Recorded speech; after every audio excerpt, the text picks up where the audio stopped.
தமிழகத்தின் முதல்வர் ஐயா அவர்களுக்கு தமிழ்நாட்டில் பிறந்த ஒரு சாதாரண முன்னாள் இந்திய இராணுவ வீரன் கமடோ KN ரவியின் மரியாதை கலந்த வணக்கங்கள்.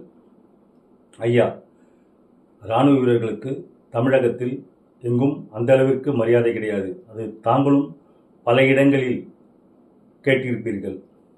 அப்படிப்பட்ட நமது தமிழகத்தில் பிறந்த ஒரு இராணுவ வீரர், கீர்த்தி சக்ரா அவார்டு பெற்ற ஒரு இராணுவ வீரரை தாங்கள் சட்டசபைக்கு நேரில் வரவழைத்து அவருக்கு மரியாதை கொடுத்து அவார்டும் கொடுத்து அவருடைய குழந்தையை CM சேரிலேயே தாங்கள் உட்கார வைத்து தங்களுடன் அழகுடன் உட்கார வைத்து அழகு பார்த்தது மிகவும் பாக்கியம். ஒரு இராணுவ வீரனாக அதற்காக தங்களுக்கு எனது சிரம் தாழ்ந்த வணக்கங்கள்.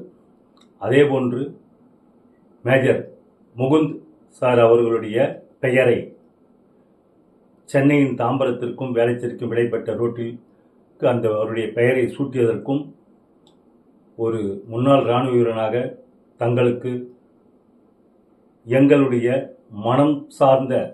மனமார்ந்த நன்றிகளை தெரிவித்துக் கொள்கின்றேன்.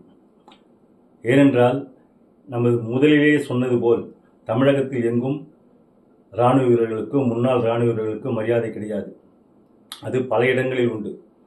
இதே நார்த் இந்தியாவில் பல இடங்களில் செல்லும் பொழுது ஒரு அசாம் சைட்லலாம் எங்கே போயிட்டு பணியில் இருந்தாலும் சரி, ஒரு குளிர்காலத்தில் போய்ட்டு ஒரு தண்ணி கேட்டோம்னா கூட டீ போட்டு கொடுத்து அதை குடித்த அனுபவங்கள் எனக்கே கூட உண்டு.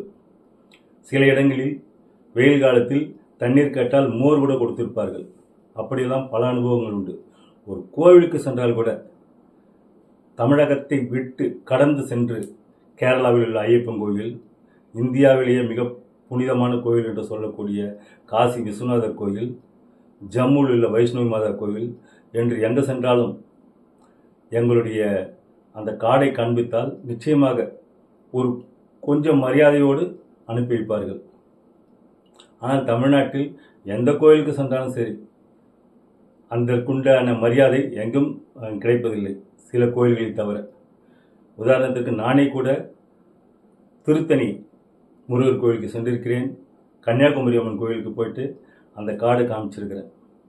அந்த இடத்துல ஒரு லெட்டர் பேட் கட்சின்னு சொல்லுவாங்க. அப்படி ஒரு தமிழ்நாட்டில் ஒரு சின்ன ஒரு கட்சி, அந்த கட்சியினுடைய ஒரு விசிட்டிங் கார்டு, அந்த கார்டுக்குள்ள மரியாதை கூட இந்தியாவினுடைய அசோக ஸ்தம்பம் போட்ட ஒரு ஐடி கார்டு காமிக்கிறோம், அந்த கார்டுக்கு மரியாதை இல்லை போங்கன்னு சொன்ன இதெல்லாம் நான் அனுபவிச்சிருக்கிறேன், அனுபவபூர்வமாக உணர்ந்திருக்கிறேன்.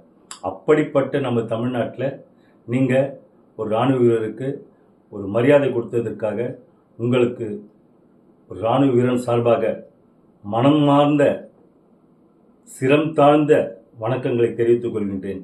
ஜெய் ஹிந்த்.